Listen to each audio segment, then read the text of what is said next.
That's the south of France. We're on our way to Monte Carlo. For the Grand Prix, you understand. Everything was planned to the last detail. I had the right clothes, the right passengers, and what I thought was the right boat. But unfortunately, you can't just roll up in Grand Prix week and expect to find a parking space. Bonjour, monsieur. Bonjour. Have you a place? Non, oui, sorry. Est-ce que vous avez réservé? Non. Non, désolé. Vous avez trois très jolies filles? Non? Très jolie fille? Oui? I'm sorry. Oh no. We are full, everywhere full. Is there someone else I could talk to? I don't think so. I am the port captain. If I say no, it means no. Et How? je suis désolé pour vos passagers. The trouble is that the people of Monaco are surprised to find a boat like this has two 400 horsepower engines. It's only 45 feet long, they say. Surely, it should have oars. To get a boat into the harbour when the race is on, you need to be a fisherman, or rich beyond the dreams of avarice.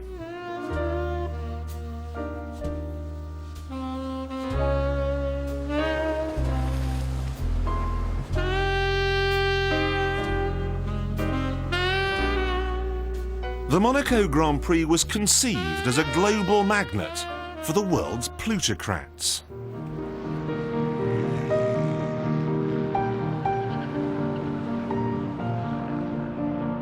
In the old days, if you talk Monte Carlo, people meant casino. And this slightly got out of fashion. The big fortunes which used to come here were getting a little scarce. And they had this wonderful idea of a Grand Prix in the streets, which would make people talk about Monte Carlo. And ever since, this has been the major advertising feature of the city of the Principality of Monaco. If you talk about Monaco, Monte Carlo, people say, the Grand Prix or the rally. Cars are a big noise here, but to make a big noise with a car, it needs to be seriously special.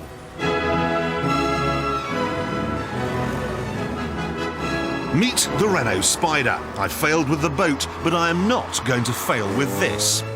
It may only be a £25,000 machine with an engine from the Clio, but that doesn't matter here.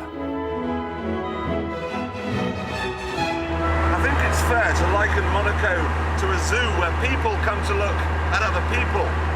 Well, in this, I feel like the flashiest peacock the zoo has ever seen. Absolutely everybody is staring at it.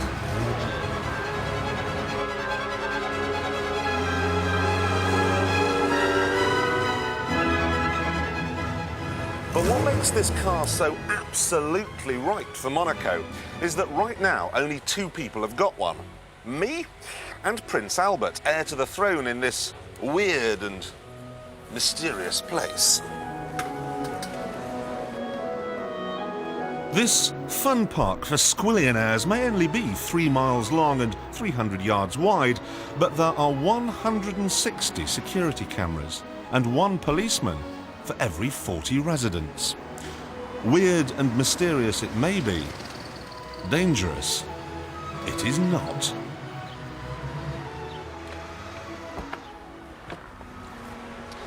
Now, just to show how much faith I have in the system, this is a 500 franc note. This is my 500 franc note, which when I left home was worth about 60 quid.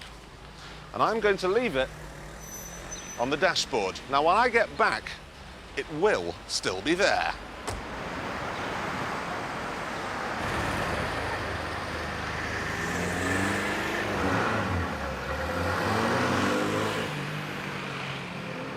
One agreeable lunch later.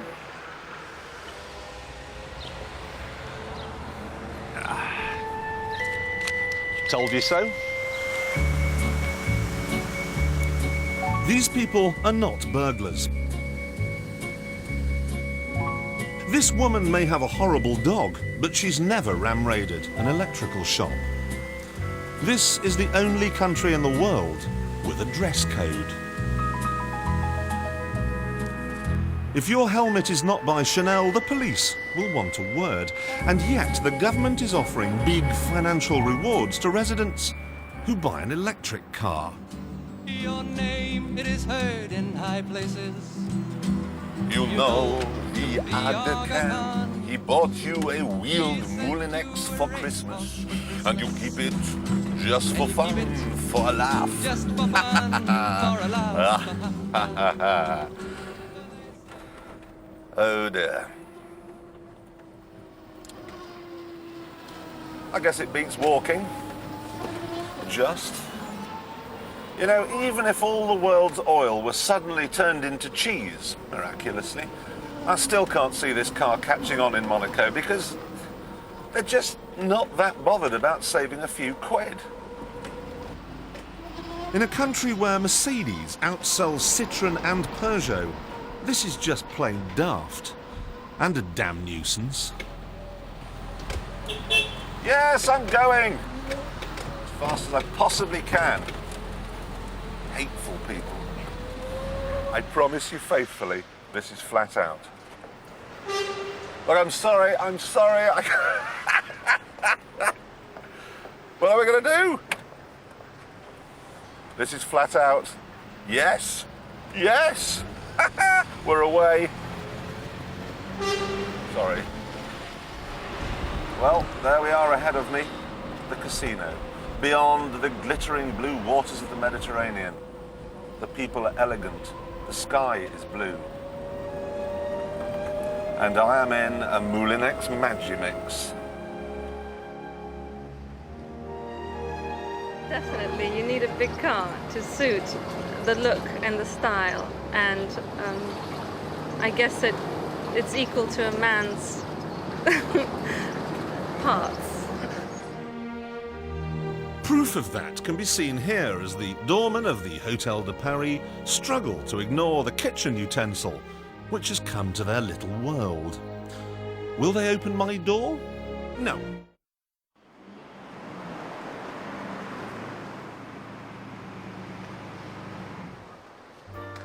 Of course, the main reason why you need a flash car in Monaco, and let's be honest, they don't get much flasher than this, is because it isn't simply a question of keeping up with the Joneses.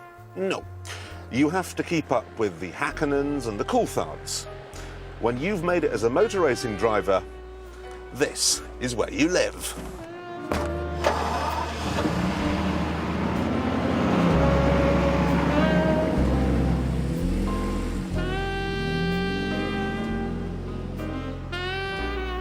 Nearly all the top Formula One racing drivers live here. And in case you've ever wondered why they're so highly paid, let me fill you in. A two-bedroom flat costs £1.2 million. You could, of course, rent one, but that would cost £4,600 a month.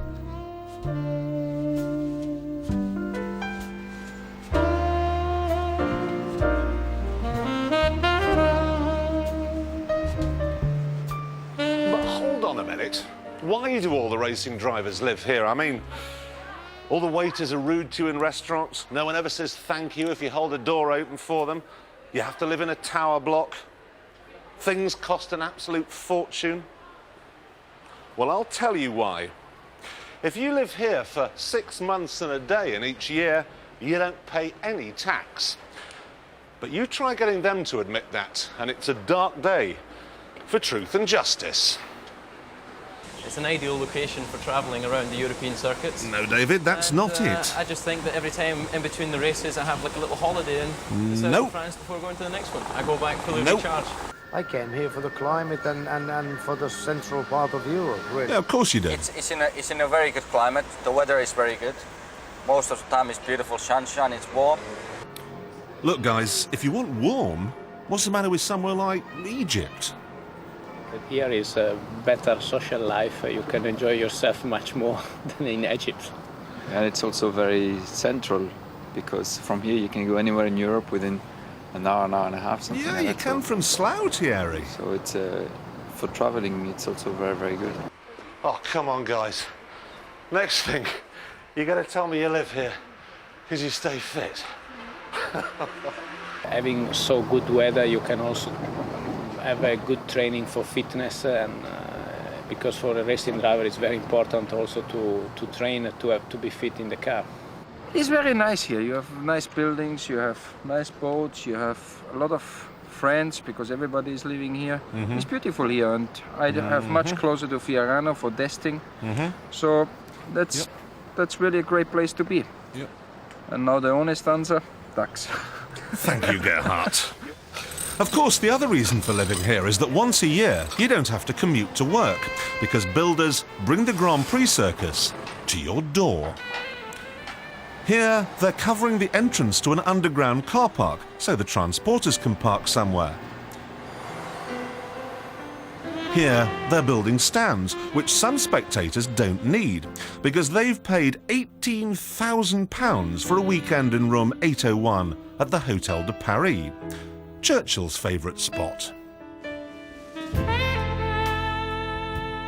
You get a marvellous view of Monaco too. Look, the palace up there on the hill, the harbour with all the big boats. You can even see the track. The cars come out from behind the Hermitage just down there and whiz along there. It must be 100, 150 yards, at least.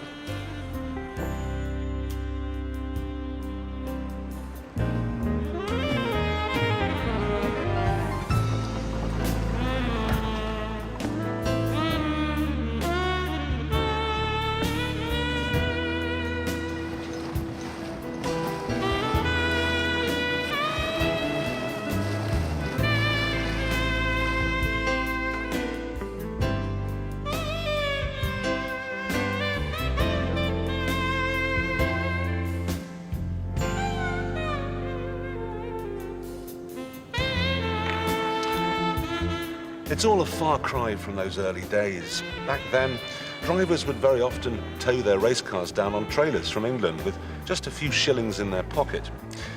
Then they'd come here to the oldest casino in the world, where they'd try to win enough money to pay for the start fee, to pay for the mechanic, to pay for the garage.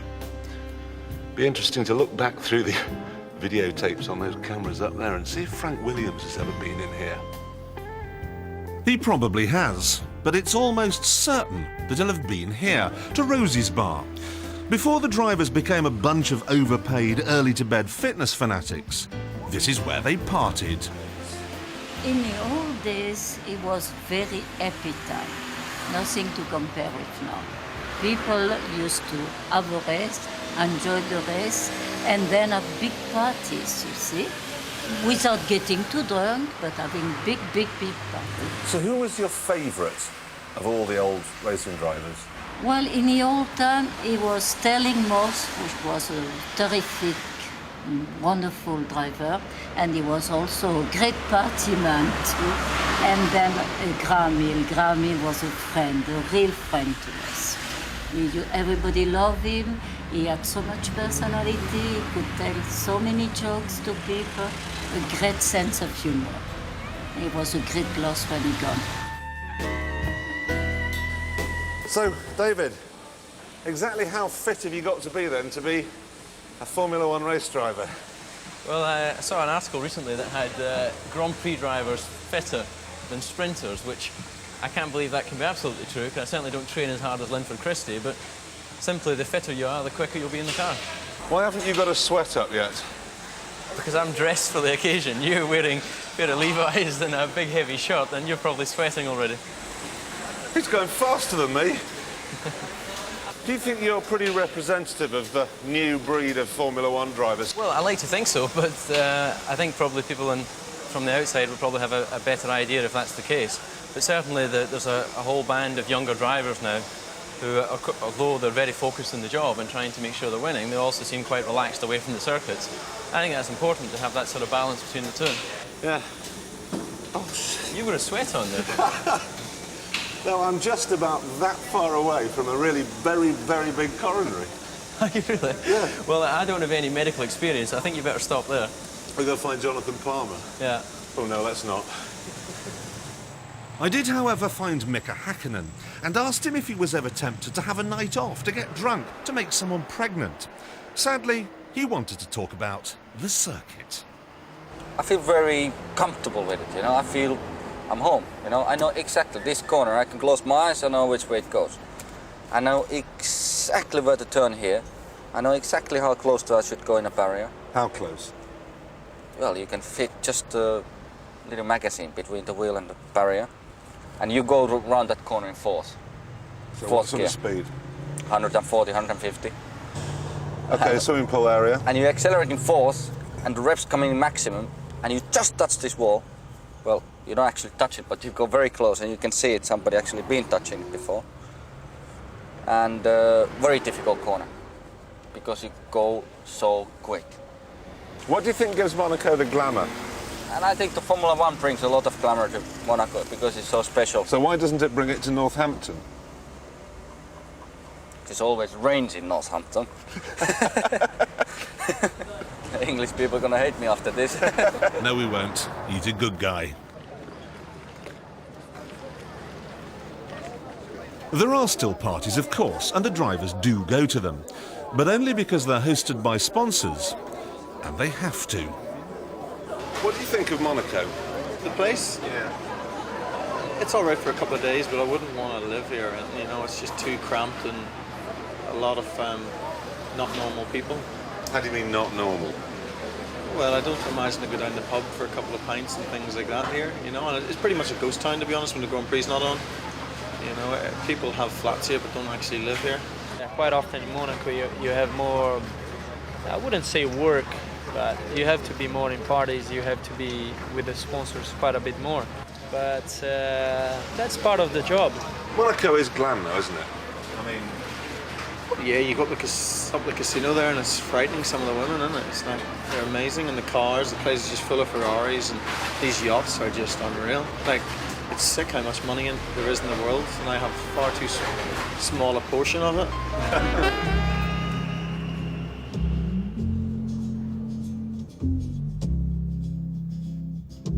The morning after, and while I was washing Disprin down with a sludge the French call coffee, some not-so-beautiful people were preparing for the biggest event in motorsport.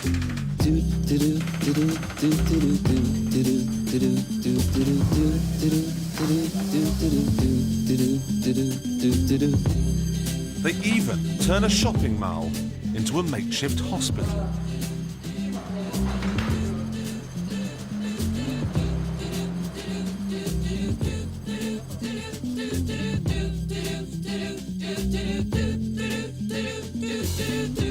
And they continue to hit bits of metal with hammers right into the night. And right outside that £18,000 hotel room.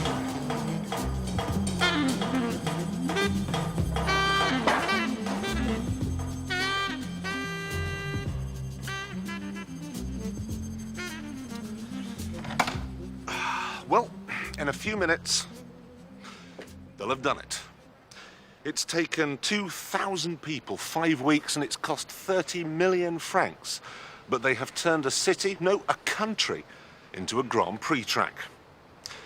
Now, there are 99 fibres in my body saying, go on, Jeremy, go to bed, it's late. But there's one which is saying, go on, have a lap.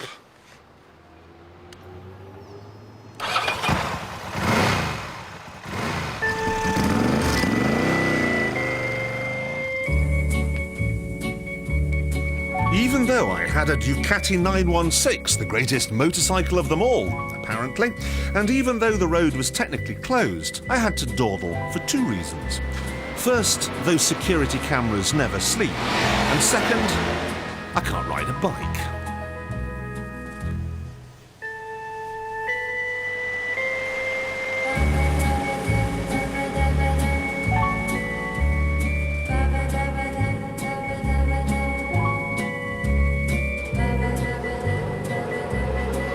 The next day, practice begins, and on balconies all round the track, expats invite friends over to share the view over a Bollinger or two. Monaco was always something different. It was quite unique. It still is quite unique. The teams hate coming here now, but the sponsors won't hear of letting them not come. It's not bad for the spectators either. It's the only place for real Grand Prix racing. Circuit racers and town racers are the true original motor racing circuits. So motor racing, Grand Prix racing really began on street circuits? Oh, then? very much so. Yes, this is what it was all about. It's our most important event of the year. Not only in terms of sports and in terms of motor racing, but in terms of economic terms, and it's even a social event of tremendous importance. That's all very well, but I do think we should spare a thought for the poor old Monegasque residents, the 5,000 souls who were born and bred here. To make sure no one sees what they haven't paid to see, the fat-cap businessmen who run Formula One these days put up wire netting fences everywhere and curtains. We're going to deafen you. We're going to invite people here in shell suits. We're going to clog up your town, but don't you dare try to take a peek. Not surprisingly, most of them shut their schools, their businesses, their offices, and they get out of town, which, thanks to the rules on broadcasting races, is what we have to do too.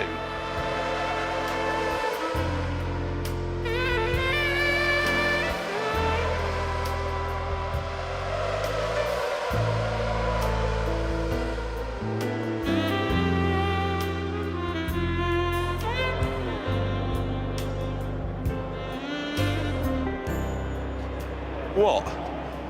You really thought we were going to come all the way to Monaco and not watch the Grand Prix? Not a chance.